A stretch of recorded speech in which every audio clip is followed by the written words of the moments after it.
Hola, buenas tardes. ¿Me pueden confirmar que escuchan, por favor? Hola, buenas tardes. Sí, se escucha. Hola, muchas gracias. Voy a compartir mi pantalla y así empezamos.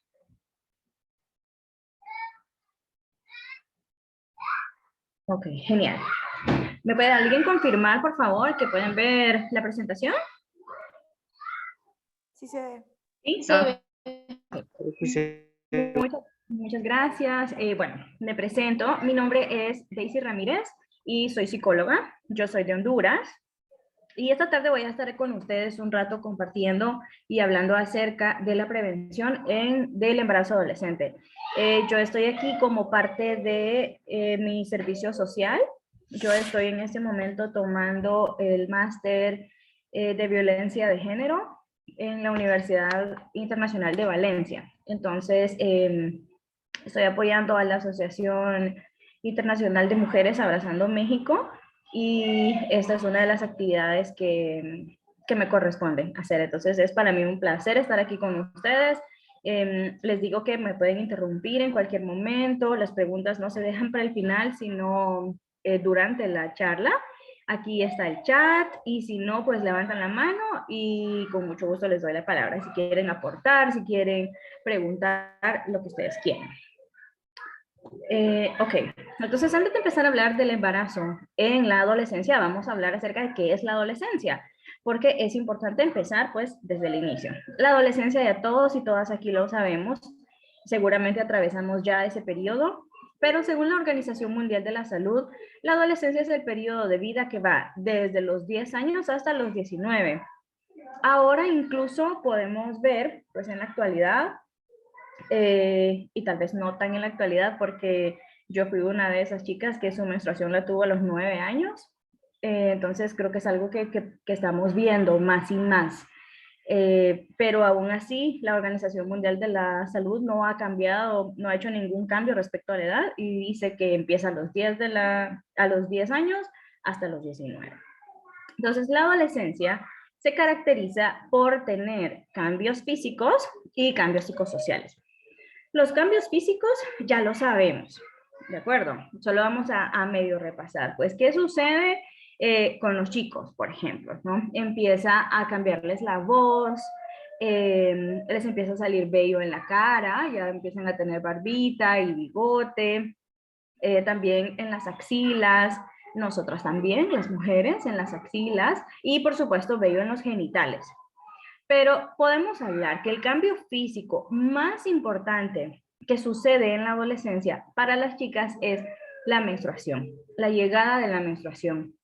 Y para los chicos, en la adolescencia es que ya pueden tener sus primeras eyaculaciones. Entonces, ¿qué es lo que nos está diciendo estos cambios físicos en la adolescencia? Básicamente lo que significa es que ya podemos concebir, que ya podemos traer al mundo bebés. Eso es realmente lo que significa.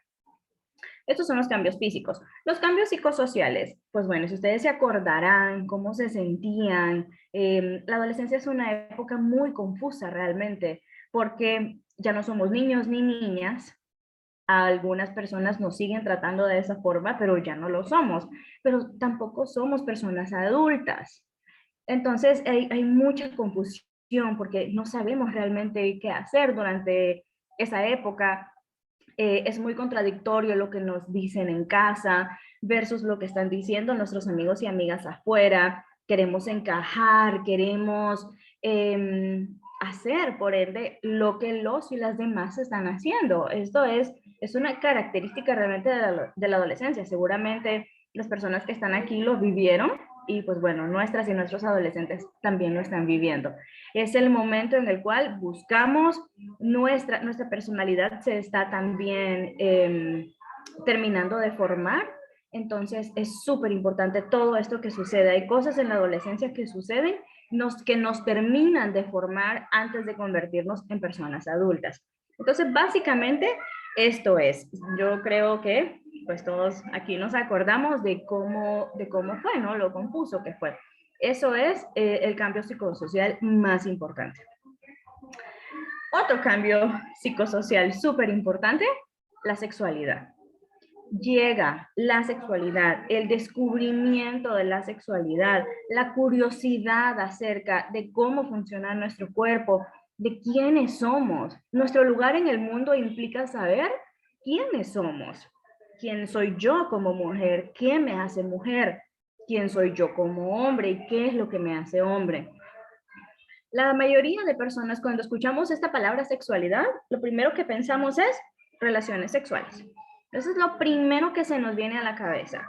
Y déjenme decirles que es un error muy común, porque la sexualidad no solamente es tener relaciones sexuales, eso es parte de. La sexualidad es mucho más, es conocernos, es vernos, es saber qué nos está sucediendo, conocer de la menstruación, conocer de las eyaculaciones, hablarle, decirle a los genitales los nombres correctos. Todo este tipo de cosas van incluidas dentro de la sexualidad. Pero, pues bueno, como carecemos de educación sexual durante nuestros primeros años, entonces cuando hablamos de sexualidad pensamos eso, relaciones sexuales. Y pues bueno, nuestros y nuestras adolescentes están teniendo relaciones sexuales. Definitivamente que es una parte muy importante de la sexualidad, pero las cifras son muy altas. En México, las y los jóvenes están iniciando su vida sexual entre los 15 y 19 años. En promedio, esta fue una encuesta que se hizo hace poco. La mayoría, el 97%, eso es algo muy bueno, conocen por lo menos un método anticonceptivo. Pueden nombrarlo, eso significa, conocen que existe el condón, conocen que existen las píldoras, el DIU. Sin embargo, más de la mitad no utilizó ninguno en su primera relación sexual.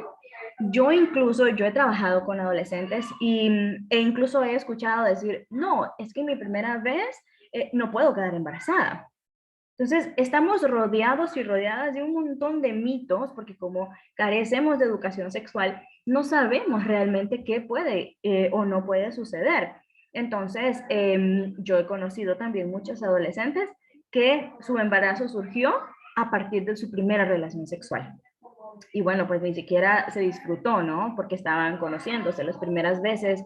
Está bien que no sea placentera, porque todavía se están conociendo y hay mucho más que solo la penetración también en las relaciones sexuales y esto es algo que no sabemos.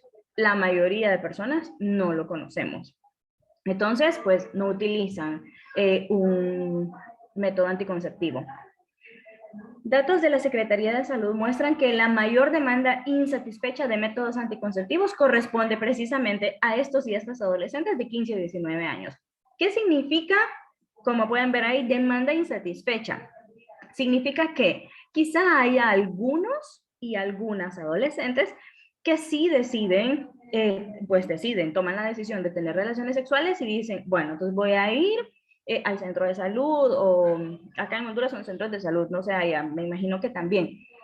Voy a ir, entonces que me den las pastillas anticonceptivas o conseguir condones. Y llegan y les dicen que no, porque no está permitido que adolescentes tengan acceso a los métodos anticonceptivos. Por eso es que se llama demanda insatisfecha, porque sí están queriendo ir, algunos y algunas, pero no se les están brindando. Asimismo, 17.4 de los nacimientos totales corresponden a mujeres menores de 20 años. Estamos hablando entonces de estas y estos adolescentes que no tienen acceso a anticonceptivos, entonces aquí es donde surgen los embarazos no deseados. 60, vean ustedes esta cifra, la que está ahí abajo, 60 a 80% de estos embarazos no son planificados. Esto es una gran mayoría y esto es realmente terrible. Esto realmente tenemos que prestarle atención. Son millones de bebés que están naciendo al año con madres adolescentes. ¿Por qué? ¿Por qué está sucediendo esto? Primero, es por la falta de acceso a la educación sexual. No sabemos, vean lo que les estaba diciendo, que no saben siquiera que en su primera relación sexual pueden quedar embarazadas. No tenemos acceso a qué significan las relaciones sexuales, cómo podemos cuál es el mejor momento para empezar a tenerlas, con quién debería tenerlas, si decido hacerlo, cómo me voy a proteger, no solamente de un embarazo no deseado, sino de, hay muchas enfermedades que andan por ahí y algunas de estas enfermedades dejan secuelas a largo plazo, incluso pueden provocar el cáncer. Y la segunda razón por la cual sucede esto, que tenemos estas cifras enormes de embarazos adolescentes, es por la falta de servicios de prevención y anticoncepción. Ya les mencionaba y vieron la cifra que no tenemos acceso, los y las adolescentes no tienen acceso a anticoncepción y tampoco hay servicios de prevención. Prevención es esto que estamos haciendo aquí en este momento ahorita, informándonos con datos, con hechos científicos acerca de qué es, y no solamente qué es, sino qué podemos hacer también, porque es un terrible problema. Está ahí, nos está golpeando en la cara. Todos y todas nos damos cuenta realmente. Entonces, ¿qué podemos hacer? Pues obviamente prevenir. Eso debería ser nuestra primera opción siempre, prevenir. Antes de pasar a cómo podemos empezar a prevenir, hablemos un poco acerca de las consecuencias. ¿Qué consecuencias traen estos embarazos en adolescentes? Para empezar, físicas. El hecho de que nuestro cuerpo nos diga, porque nuestro cuerpo, ya hablamos, ¿verdad? Que nuestro cuerpo nos dice cuando tenemos la menstruación que, bueno, ya está preparándose para poder concebir. Los chicos con la eyaculación, pues bueno, ya pueden también ellos participar en ese proceso. Pero definitivamente que los cuerpos de las chicas adolescentes no están listos para poder cargar un bebé. No todas las chicas llevan su embarazo, completan el embarazo. Conocemos de muchas adolescentes que tienen abortos espontáneos porque sencillamente su cuerpo no está preparado. Entonces, aparte de esto, de los abortos espontáneos, y que bueno, un aborto puede también tener consecuencias a largo plazo, también tenemos, pueden haber desgarres internos de la chica y por supuesto pueden haber consecuencias físicas para él o la bebé. La mayoría de bebés, de mujeres adolescentes, de chicas adolescentes, nacen con bajo peso. Algunos nacen con problemas respiratorios, entonces pueden llegar a tener también muchas consecuencias físicas a largo plazo. Las consecuencias sociales ya las conocemos. La marginación, la exclusión que estas chicas embarazadas viven, porque déjenme decirles que según las estadísticas, la mayoría de chicas que salen embarazadas en la adolescencia son madres solteras, terminan siendo madres solteras.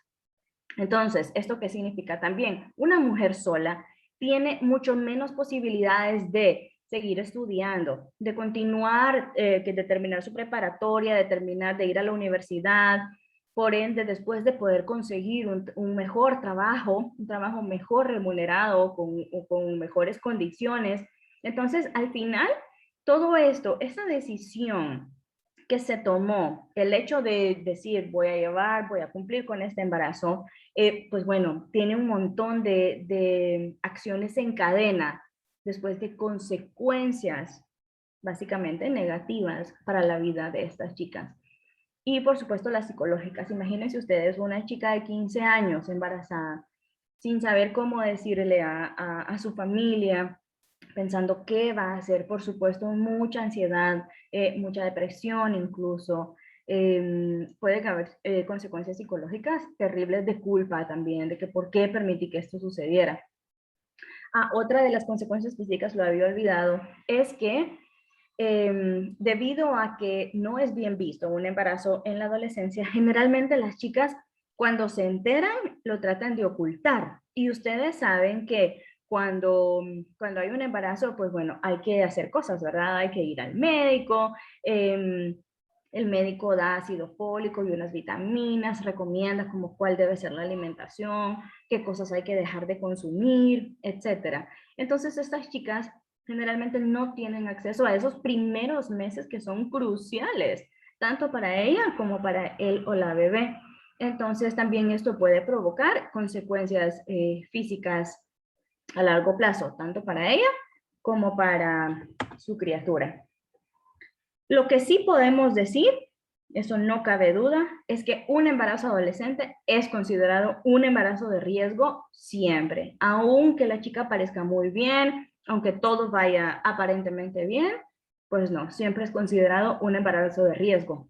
Y no necesariamente, no solamente por las consecuencias físicas, sino también las sociales y las psicológicas de las que ya le hablé. Ahora, ¿cómo prevenir? ¿Qué podemos hacer entonces para reducir un poco estas cifras de embarazos en adolescentes?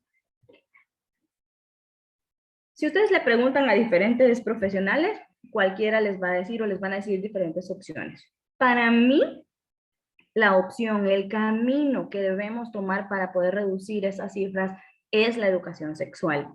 La educación sexual es, ahí pueden ver ustedes, busqué una definición, pero igual la vamos a leer y se las voy a explicar. Proceso educativo continuo. Educativo, escuchen, ¿qué significa esto? Significa que yo no me voy a inventar las cosas que voy a ir a decir, yo no me lo voy a sacar de la manga de la camisa. Educativo significa que yo voy a investigar con hechos y con datos científicos, porque hay mucha información al respecto. Entonces, no es lo que yo creo que debería ser la educación sexual, sino realmente investigar. Educativo. Continuo. ¿Qué significa continuo? Significa que no tenemos que esperar a que las personas sean adolescentes para empezar a hablar acerca de la educación sexual. Esto es algo, este proceso es algo que debe empezar desde la niñez. Yo leía a un autor, en este momento se me olvida su nombre, pero que hablaba, es un psicólogo también, que hablaba acerca de, incluso tiene libros para niños y niñas dependiendo la edad, y él hablaba acerca de cómo es importante que les vayamos inculcando, por ejemplo, a los niños y niñas, un proceso de educación sexual para ellos y ellas puede ser enseñarles cuál es el nombre correcto de sus genitales. Porque, ¿qué es lo que decimos? Yo no sé en México, pero aquí en Honduras, por ejemplo, tenemos tantas formas de llamarles a los genitales. Al pene le decimos palomita, pinguita, no se me ocurre ninguna otra. Y a la vulva le decimos cuca, le decimos concha, bueno, hay tantos nombres, ustedes sabrán muchos más en este momento, no se me ocurren. Pero entonces eso no está bien. La educación sexual con niños y niñas entonces puede empezar de eso, a partir de eso. Ese es su pene, mire, estos son sus testículos, y las niñas, bueno, tenemos vulva. Y eso, ahí inicia la educación sexual.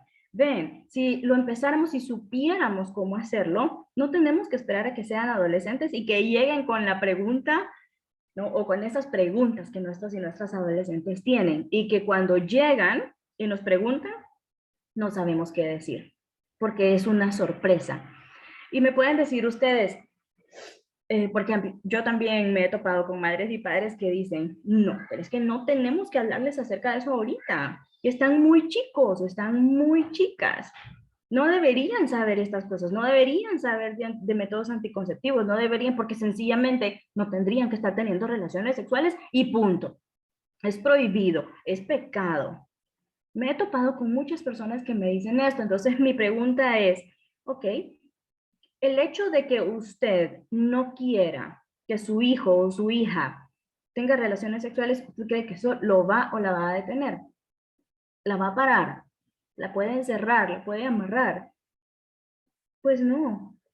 Por eso es que empecé esta presentación con los datos estadísticos, porque yo quería que supieran, yo no me estoy inventando esto, que es importante que los y las adolescentes tengan clases o tengan este proceso de educación sexual. Es que esto es un hecho.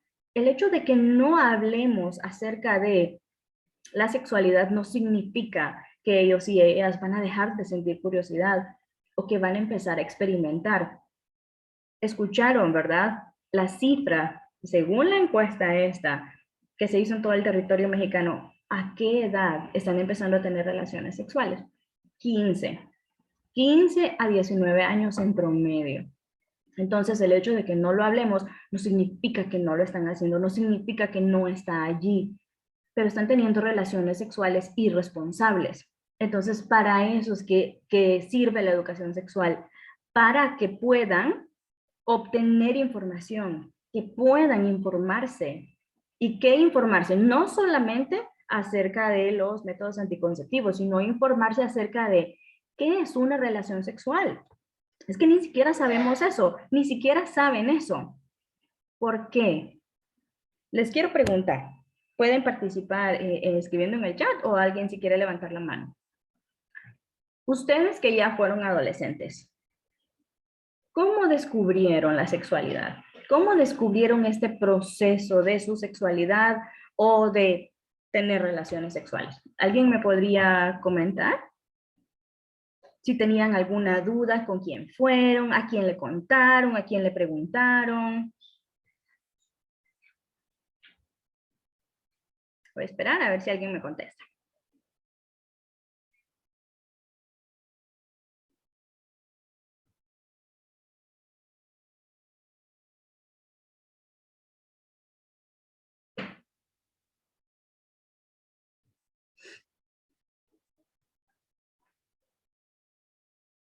Mis amigos me contaban sus experiencias que tenían. Muy bien. Gracias, Anda Mayra.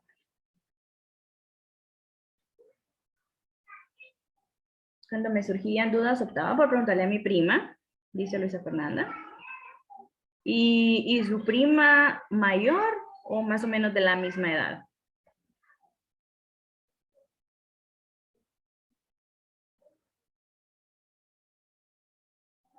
Un año mayor, claro, más o menos de la misma edad. Me enseñaron una revista para adultos.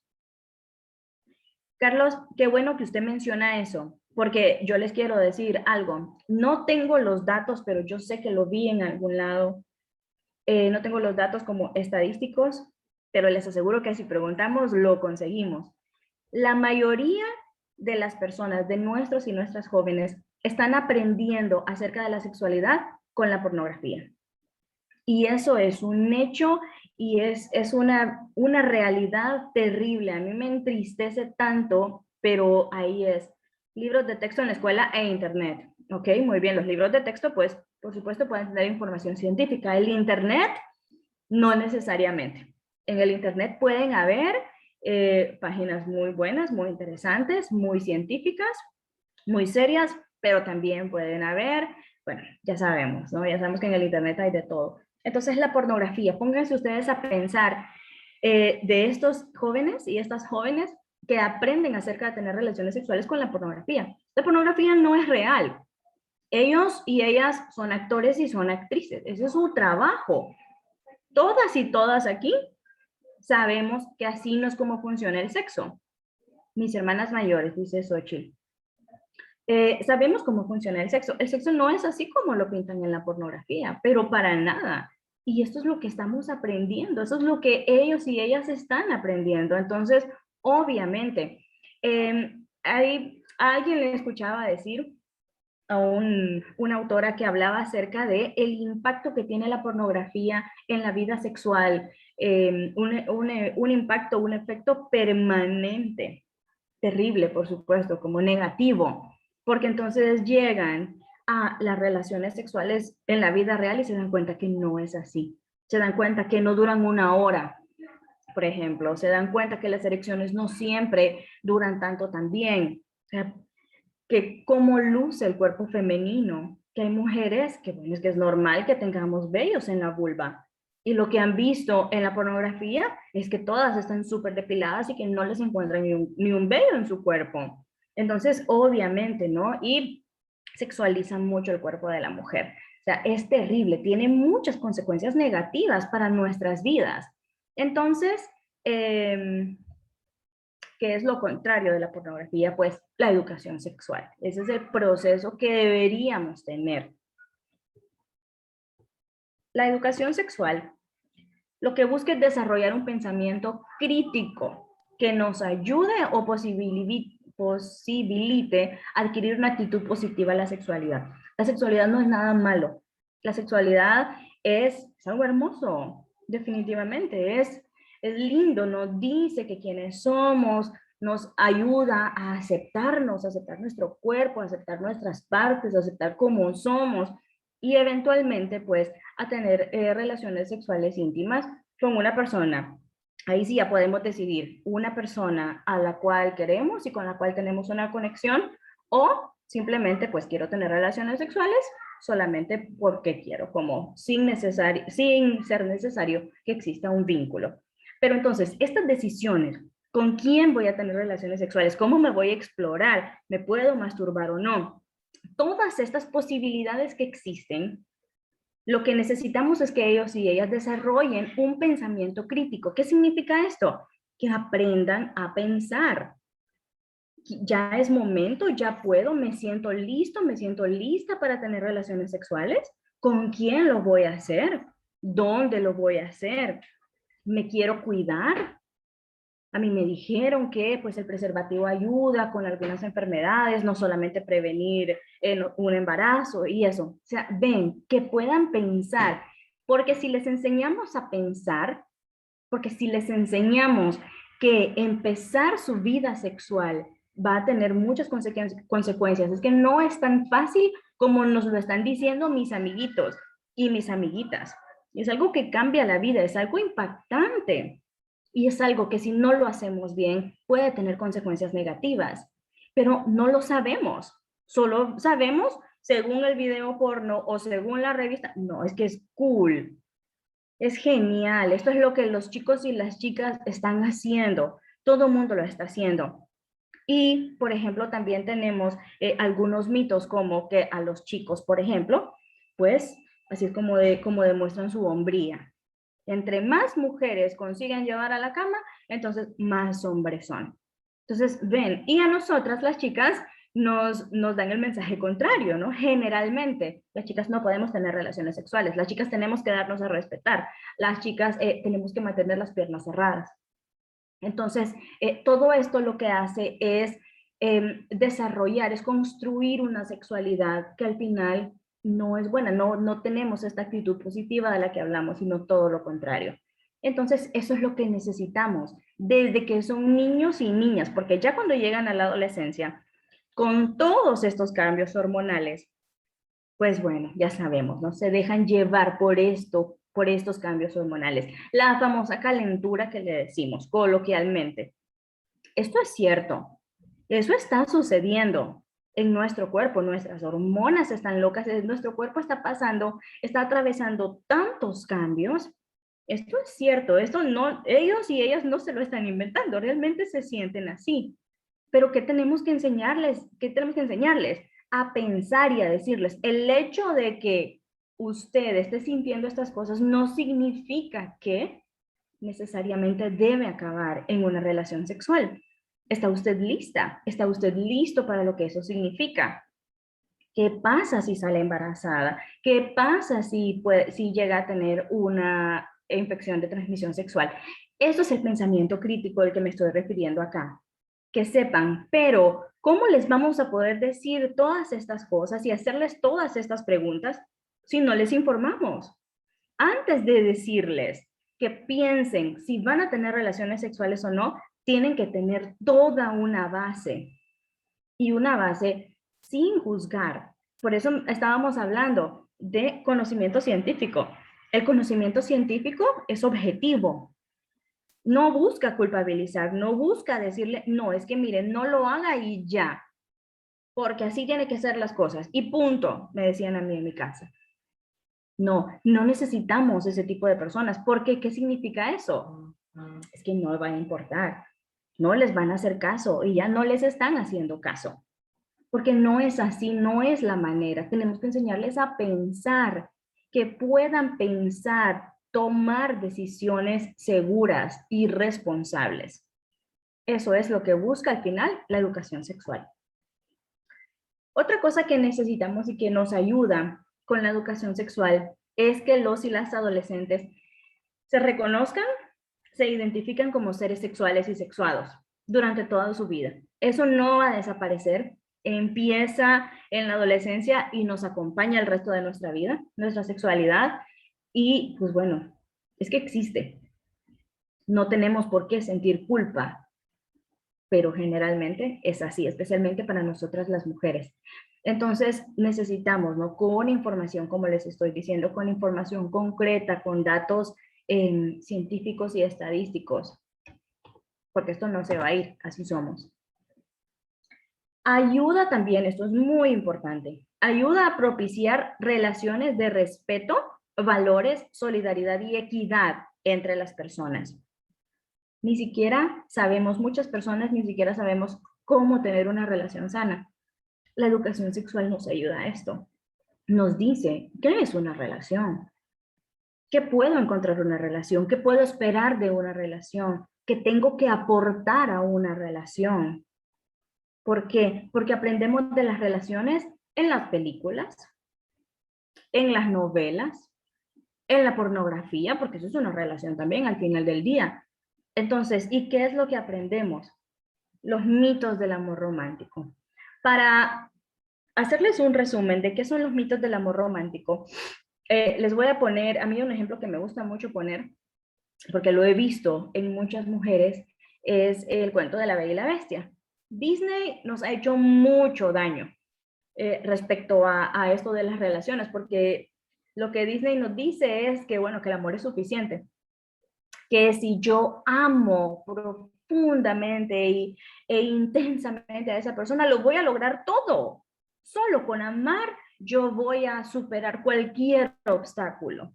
Y sí, sabemos que el amor es importante, el sentimiento es importante, pero el amor no es solamente eso, no solamente decir te amo y estar ahí con esa persona. Hay mucho más allá, no va mucho más allá. Hay cuidado también, respeto, solidaridad, buscar la igualdad en esa relación. No es solamente lo que nos dicen que en 1 hora y media mágicamente todo se soluciona por el amor. Entonces, esto es básicamente lo que nos enseñan, ¿no? Ese amor, amor romántico, ese que todo lo puede. El cuento de la Bella y la Bestia ejemplifica muy bien una relación de violencia, básicamente. Esta chica, pues ya lo conocemos, ¿verdad? Esta chica se va a vivir al castillo con la bestia a la fuerza, por supuesto, ella no quiere hacerlo, debe hacerlo. He escuchado varias versiones, la que más se ha quedado conmigo es que ella quiere salvar, su pueblo está en peligro, entonces ella en vez de que se lleven a su papá, se sacrifica a ella y se va con la bestia. Entonces ahí primero la tiene encerrada, después eventualmente la deja salir, ella le gusta leer, ella está siempre pendiente de él, hace las cosas de la casa, siempre está allí y él es una bestia. Eventualmente, con el paso del tiempo, él se va suavizando. Así es como nos dice el cuento, se va suavizando. Accede, él acepta a que ella vaya entrando de a poquito en su vida. Hasta que, pues bueno, llega ese momento en el cual comparten un beso y él se convierte en un príncipe azul.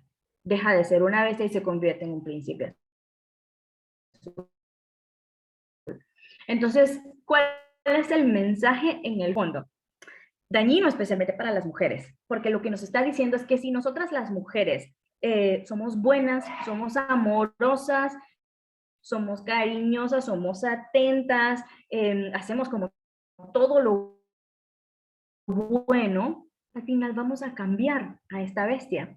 ¿Y por qué les digo que yo conozco a muchas mujeres en violencia, en relaciones de violencia? Porque eso es precisamente lo que dicen. No, es que si yo me visto diferente, que si aprendo a cocinarle tal cosa que le gusta, que si yo hago tal cosa, todo al final en el amor romántico, no todo, perdón, muchas veces, muchas cosas recaen en la mujer.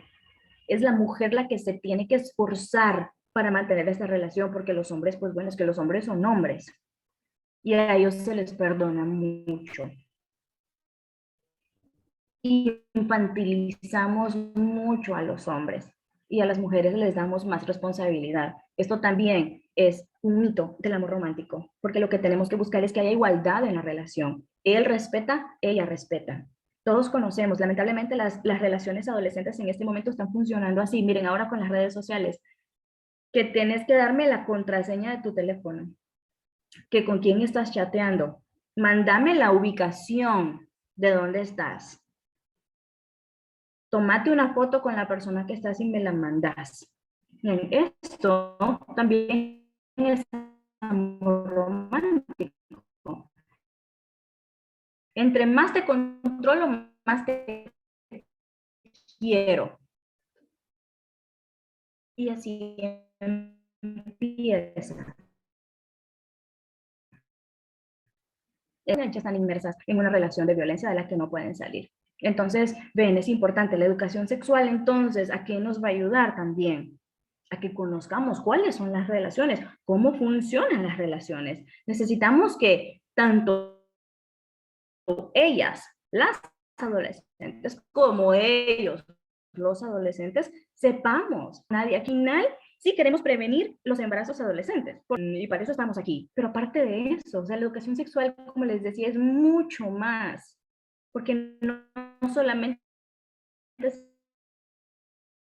se trata de relaciones sexuales, se trata de intimidad conmigo misma y con las otras personas. La educación sexual ayuda a favorecer el desarrollo de conductas sexuales conscientes y responsables conmigo misma y con las demás personas. Eso es todo lo que necesitamos, eso es lo que queremos al final, que sean conscientes de la gran responsabilidad, a hablarles acerca de la gran responsabilidad que es tener relaciones sexuales. Lo es una responsabilidad. Entonces, eso es lo que al final queremos, es una de las metas de la educación sexual. Y por supuesto, ayuda a fortalecer la comunicación con la familia. Para mí, este es un punto que a mí me parece maravilloso porque, y no siempre lo hacemos, en los otros grupos, algunas personas muy raras y contadas me han dicho que sí, que en su casa les hablaban, que en su casa, y no estoy hablando de, como decían por ahí, la prima, no, la prima de mi edad. No, estoy hablando de personas adultas, de mamá, de papá, incluso hermanos o hermanas mayores. Yo tendría mi recelo y mi desconfianza con eso, como qué tipo de información están dando. Pero mamá y papá, las otras personas adultas de la familia, tíos, tías, abuelas, abuelos, estas son las personas que deberían estarnos hablando acerca de la sexualidad, acerca de la responsabilidad de tener relaciones sexuales. Pero no lo estamos haciendo porque nos da vergüenza y porque también muchas veces no queremos creer que nuestros niños y nuestras niñas ya no lo son más. Vean, estos días me pasó algo tan curioso que me escribe una madre y me dice que quiere que atienda a su niña, perdón, que quiere que le dé consulta psicológica a su niña. Entonces yo sí, con mucho gusto. ¿Cuántos años tiene su niña? 14 me dice. 14 años. 14 años ya no es una niña, es una adolescente, una joven, pero no lo quiere dejar de ver, no lo queremos dejar de ver, que crecen. Según nosotros y nosotras no están listos ni listas para tener estas conversaciones. Yo he escuchado otras madres que dicen, es que ni siquiera debería estar pensando en esto. Pues bueno, es que no lo podemos evitar. Es como una avalancha. Así tienen que pensarlo ustedes. Lo que sucede en el cuerpo de las y los adolescentes es una avalancha. Una avalancha no se puede evitar, no se puede detener. Sucede, no importa que ustedes no quieran que ellos y ellas estén pensando en estos temas, lo van a hacer. ¿Y cómo lo podemos saber con seguridad? Nosotras, ustedes, lo pasamos, ya lo atravesamos, no hubo forma de detenerlo. Entonces, ayuda también a fortalecer esta comunicación que deberíamos tener con ellos y ellas. ¿Quiénes somos los y las encargadas de dar la educación sexual? Para empezar, la familia. Y esto yo sé que ustedes esperaban que yo les dijera otra cosa más fácil esta tarde. Porque cuando hablo de esto con madres y padres se quedan decepcionados y decepcionadas. Porque están esperando algo muy fácil. Es que no es fácil. La vida no es fácil, ya lo sabemos, ¿no? Que en la vida es fácil. Para empezar en la familia, personas de confianza. Por supuesto, después con las amistades, en los establecimientos educativos. A veces hay establecimientos educativos que dicen que tienen protocolos de educación sexual. Yo me acuerdo que en mi escuela me daban unas charlas. A mí me enseñaron qué es la menstruación, cómo ponerme una toalla sanitaria, y lo que más me acuerdo es porque fue la sensación que le pusieron un condón a una banana. Eso fue para la gran charla de educación sexual que yo, como les mencioné al principio, tuve mi menstruación a los 9 años. Yo ni siquiera sabía, o sea, mi mamá estos días me contó que ella se puso a llorar cuando tuve mi menstruación. O sea, imagínense ustedes qué mensaje era para mí ese, que ella estuviera triste por eso. O sea, si algo sucedió y le sucedió mucho, que pasaron 2 que yo ya tenía la menstruación. Nada vergüenza que tenía vellitos debajo tenía que usar desodorante. Y a mí me daba vergüenza hablar de la menstruación. Por supuesto que después me iba a dar vergüenza hablar de que estaba pensando o que tenía ganas de tener relaciones sexuales. Así, entonces ven, ¿por qué inicia en la familia? Pero esto es un tema tabú, todavía sigue siendo un tema tabú. Y eso es con lo que me gustaría que se quedaran esta tarde, que no debe ser tabú, que debemos empezar a informarnos, que debemos empezar a buscar. Miren, no tienen que inventarse la información. Vieron ahorita que yo estaba preparando estas diapositivas para ustedes, la cantidad de manuales que me encontré en el internet. Y solo puse eso, Google, prevención de embarazo adolescente. Hay una cantidad de información allá afuera que no la estamos buscando, pero que podemos empezar a hacerlo. Si tienen hijos e hijas que están chiquitos y chiquitas todavía, les animo a que empiecen a hablar con ellos y ellas para que cuando llegue la adolescencia, pues bueno, ya no sea tanta sorpresa. Con sus adolescentes, les animo a que sí lo hagan, pero no se extrañen, porque puede ser muy tarde ya para hablar con ellos y ellas, pero bueno, se puede intentar. Recuerden, una plática no es a la fuerza. No es decirles, venite, sentate y contame. No es así como funciona. Cualquier relación debe ser progresiva, ¿no? Debe haber confianza, debe empezar hablando de temas. Si nunca han tenido una conversación con su hijo o su hija y les preguntan acerca de esto, pues pónganse a pensar ustedes que hubieran hecho si su mamá o su papá hubiera hecho eso con ustedes. Entonces, pero sí, hay que pensárselo, hay que dejar de lado la vergüenza, como les digo, el hecho de que ustedes crean que no debería hablarse o que todavía no deberían estarlo haciendo, no significa que no lo están haciendo. Y no lo están haciendo bien, lo están haciendo irresponsablemente. Y al final lo que queremos es, pues bueno, ustedes me podrán decir, yo quiero que no lo hagan. Déjenme decirle que, bueno, cada quien es libre de hacerlo. Que podemos evitar que lo hagan tan chiquitos y chiquitas, yo creo que sí es posible. Que les podemos enseñar la responsabilidad de analizar bien, que no solamente porque mis amigas ya todas tuvieron relaciones sexuales, pues bueno, yo también tengo que hacerlo porque me siento presionada. Eso es lo que queremos enseñarles, que puedan pensar, que puedan desarrollar ese pensamiento crítico para poder analizar si es algo que quieren empezar a hacer en sus vidas y cómo lo van a hacer y cuándo, con quién. Para terminar, me gustaría hablarles un poco de violencia sexual y de género. Cuando hablamos de violencia sexual, cuando escuchamos la palabra violencia sexual, lo primero que vemos, lo que imaginamos es lo que está allí, en esta imagen que les puse, que es básicamente a la fuerza. Y yo les quiero aclarar esta tarde que la violencia sexual no necesariamente se mira así. La violencia sexual puede ser también consentida. ¿Cómo me van a preguntar ustedes? Se da mucho, seguramente en México también, pero aquí en Honduras tenemos un fenómeno terrible de adolescentes, de señoritas, de jovencitas en relaciones con hombres mayores, con hombres adultos.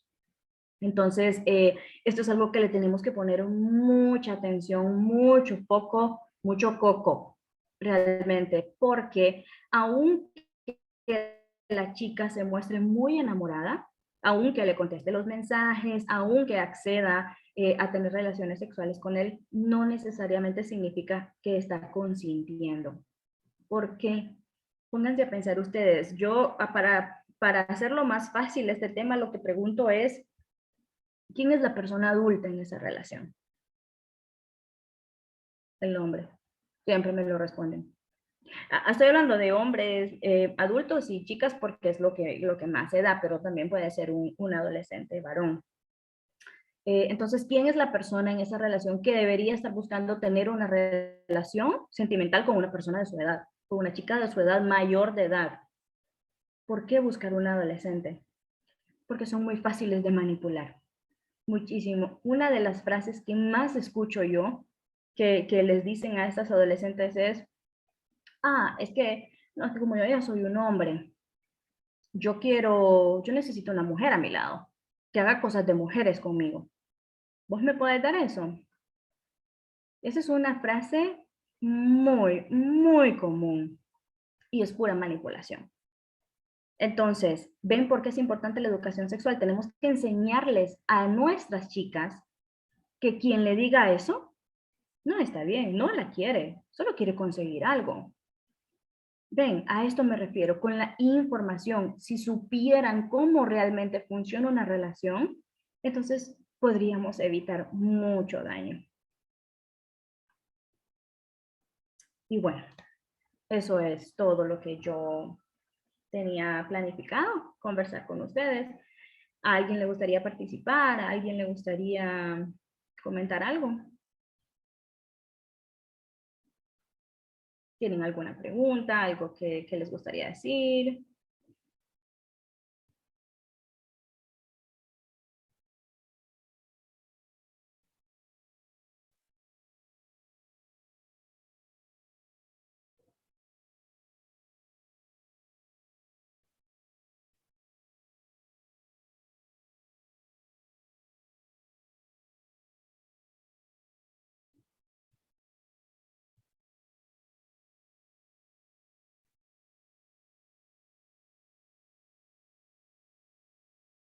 Bueno, entiendo que no.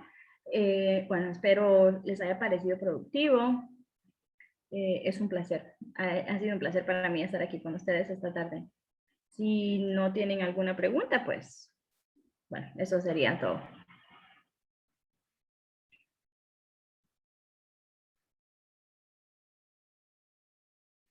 Muchas gracias. Gracias por su atención. Buenas tardes. Buenas tardes. Gracias. Gracias. Adiós.